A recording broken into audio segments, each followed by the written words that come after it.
दोस्तों, भारत का इतिहास आज का नहीं है। इसका इतिहास हजारों साल पुराना है। भारत का नाम भी पहले भारत नहीं था। कालांतर में भारत को कई नामों से पुकारा गया। भारत खंड, हिमखंड, जम्बू द्वीप, वेदों में आर्यव्रत। तो कालांतर में जैसे भारत के कई नाम थे, उसी तरह इसका साम्राज्य भी बहुत बड़ा था।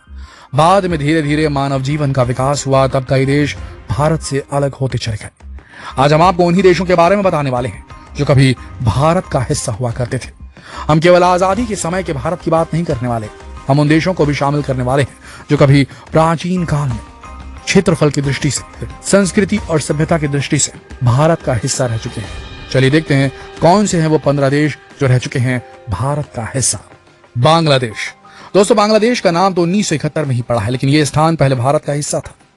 1947 में आजादी से पहले जब विभाजन हुआ, तब बांग्लादेश पाकिस्तान का हिस्सा बन गया था। बांग्लादेश पहले पूर्वी पाकिस्तान था। पाकिस्तानियों के अत्याचार से तंग आकर पूर्वी पाकिस्तान ने भारत से मदद की उम्मीद लगाई। उसी वक्त श्रीमती इंदिरा गांधी भारत की प्रधानमंत्री थी। उन्होंने काफी अटकलों के बाद भी पूर्वी पाकिस्तान की सहायता करने का अपना निर्णय अटल रखा। फिर 29 जुलाई 1971 को भारत ने पूर्वी पाकिस्तान की मदद करने की घोषणा की। 16 दिसंबर को युद्ध के बाद पाकिस्तान ने भारतीय सेना के सामने आत्मसमर्पण कर दिया और बांग्लादेश का उदय हुआ। अफगानिस्तान। दोस्तों, कुछ ऐतिहासिक किस्सों के अनुसार अफगानिस्तान भी कभी भारत का हिस्सा हुआ करता था, मगर आजादी उसे भारत से पहले ही मिल गई थी। उस समय भारत एक गणराज्य नहीं था। दोस्तों, ये हिस्सा भारत से बहुत पहले ही अलग हो चुका था। यह माना जाता है कि पहले कभी प्राचीन समय में स्थान जहां आज अफगानिस्तान है वो हिंदू राष्ट्र था। बाद में अंग्रेजों ने जब भारत पर कब्जा किया, तब अफगानिस्तान को भी अपने अधिकार क्षेत्र में ले लिया था। अफगानिस्तान के कुछ हिस्सों में हिंदू राजाओं का शासन रहा था। महाभारत के अनुसार उस स्थान पर उत्तरी इलाके में गांधार महाजनपद भी था। अफगानिस्तान भी अंग्रेजी शासन के अधीन ही था, मगर 18 अगस्त 1919 में ये आजाद हो गया था। कंबोडिया। दोस्तों, 14वीं शताब्दी तक ये कंबोडिया नहीं कंबोज हुआ करता था।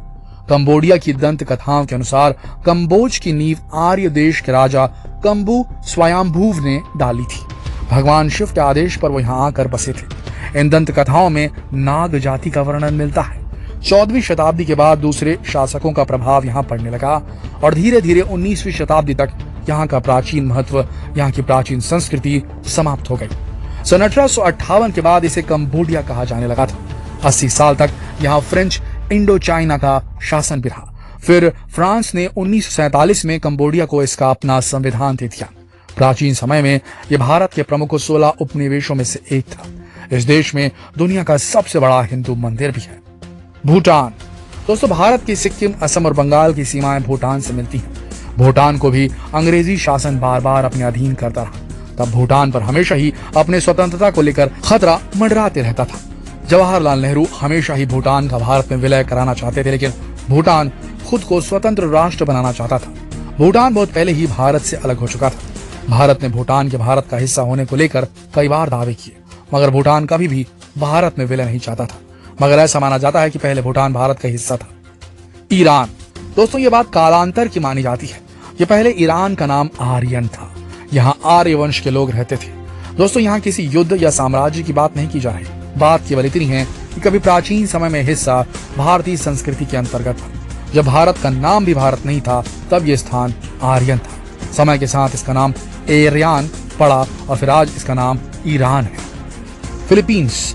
दोस्तों, कुछ लेखों के अनुसार फिलीपींस कभी प्राचीन भारत का हिस्सा था।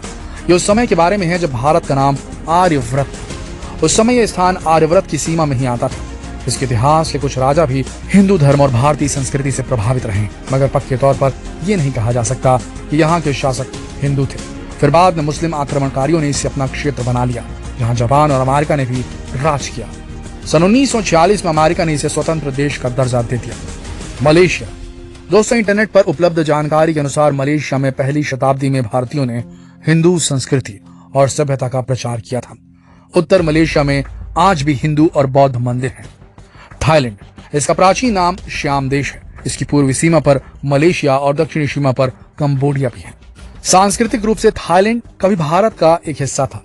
बाद में जब दुनिया में अलग अलग स्थानों को जीतने की होड़ मची, तब सभी देश विभाजित हुए और संस्कृति भी समाप्त होने लगी। म्यांमार। इसका नाम पहले बर्मा था। जब अंग्रेजों ने भारत पर शासन किया, तब इसे भी अपने अधिकार में ले लिया। 1855 से 1937 तक बर्मा ब्रिटिश इंडिया का हिस्सा रहा था। लेकिन उससे पहले यह भारत का हिस्सा नहीं था। ब्रिटिशर्स ने ही उसे ब्रिटिश इंडिया का हिस्सा बनाया था। इंडोनेशिया। प्राचीन समय में इंडोनेशिया में हिंदू और सनातनी संस्कृति को फॉलो किया जाता था। बाद में यहाँ इस्लाम धर्म फला फूला था, मगर उससे पहले यह स्थान भी वर्तमान भारतीय संस्कृति से ओतप्रोत था। नेपाल। दोस्तों, ये देश खुद को गर्व के साथ हिंदू राष्ट्र बताता है। ये भारत का हिस्सा नहीं है, ये अलग देश है, मगर यहाँ हिंदुओं की आबादी सबसे ज्यादा है। नेपाल वैसे 1904 में ही आजाद हो गया था, भारत से बहुत पहले, मगर प्राचीन कथाओं के अनुसार भारत का हिस्सा था। रामायण में माता सीता का जन्म स्थान जनकपुरी भी नेपाल में ही बताया जाता है, जहाँ माता सीता का मंदिर भी बना हुआ है। भारत और नेपाल एक दूसरे का हिस्सा सामाजिक और सांस्कृतिक रूप से ही थे। राजनीतिक रूप से नेपाल भारत का हिस्सा नहीं रहा, बल्कि इंटरनेट पर उपलब्ध जानकारी के अनुसार तो राजनीतिक रूप से भारत के ही कुछ हिस्सों को अंग्रेजों ने नेपाल से छीना था। उसके बाद सुगौली ट्रीटी भी की थी, मगर नेपाल और भारत आपस में काफी हद तक संबंधित है। पाकिस्तान। दोस्तों, इसके बारे में तो आप जानते होंगे, पहले भारत पाकिस्तान एक ही थे, मगर अंग्रेजों ने अपनी नीतियों के चलते भारत को दो भागों में बांट दिया, भारत और पाकिस्तान। मुस्लिम लीग की मांग के चलते पाकिस्तान का उदय हुआ और हिंदू और मुस्लिमों को हिंदुस्तान और पाकिस्तान में बांट दिया गया। श्रीलंका। दोस्तों, श्रीलंका के आसपास भारत के अलावा कोई देश नहीं है। इसके उत्तर में भारत पड़ता है। इसे आजादी मिली थी 1948 में। प्राचीन वेदों की माने तो श्रीलंका भारत के साम्राज्य का हिस्सा था। रामायण में जो लंका है वो आज का श्रीलंका ही है, मगर इतिहास देखा जाए तो श्रीलंका कभी भारत का हिस्सा नहीं था। उसे 1972 में ही श्रीलंका नाम दिया गया था। उससे पहले इसका नाम सीलोन था। 16वीं शताब्दी में यहाँ पुर्तगालियों का राज था, 17वीं में डच का और फिर अंग्रेजों का। मगर पौराणिक कथाओं के अनुसार ये राज्य भगवान शिव की आज्ञा से विश्वकर्मा ने बनाया था। तिब्बत। इसे भी प्राचीन भारत का हिस्सा बताया जाता है। इसकी सीमा भी भारत से लगती है। यहाँ प्राचीन समय में हिंदू धर्म, हिंदू सभ्यता और संस्कृति का प्रभाव था, मगर बाद में चीन ने इसके ऊपर कब्जा कर लिया। उसके बाद दलाई लामा ने भी भारत के हिमाचल प्रदेश में शरण ली थी। इंटरनेट पर उपलब्ध कुछ लेखों की माने तो राजा विक्रमादित्य के साम्राज्य में तिब्बत भी शामिल था, मगर कालांतर में वो भारत से अलग हो गया। वियतनाम। दोस्तों, कुछ इतिहासकार इस बात को नकारते हैं कि वियतनाम भारत का हिस्सा था, मगर इसका प्राचीन नाम चंपा था, जिससे भारतीय सभ्यता की झलक तो आती है। इस बात पर इतिहासकारों की बहस भी चलती रहती कि कभी प्राचीन समय में वियतनाम भारत का हिस्सा था या नहीं, लेकिन उसे माना तो जाता है। दोस्तों, हम आपको बता दें कि ये जानकारी हमने इंटरनेट पर उपलब्ध खबरों, लेखों और सूचनाओं से प्राप्त की है। दोस्तों, आपको हमारी बताई ये जानकारी कैसी लगी? अपने विचार कमेंट करके हमें जरूर बताएं और इस वीडियो को ज्यादा से ज्यादा शेयर करें, ताकि सभी को भारत से अलग हुए इन देशों की जानकारी हो सके और लोगों को और हर भारतीय को पता चल सके कि अखंड भारत कितना विशाल, कितना वृहद और कितना बड़ा था, कितना महान था हमारा भारत। काश आज ये वो हो पाता। कल फिर मिलते हैं एक और दिलचस्प जानकारी के साथ। तब तक के लिए आप सबका इस वीडियो के अंत तक बने रहने के लिए दिल से धन्यवाद।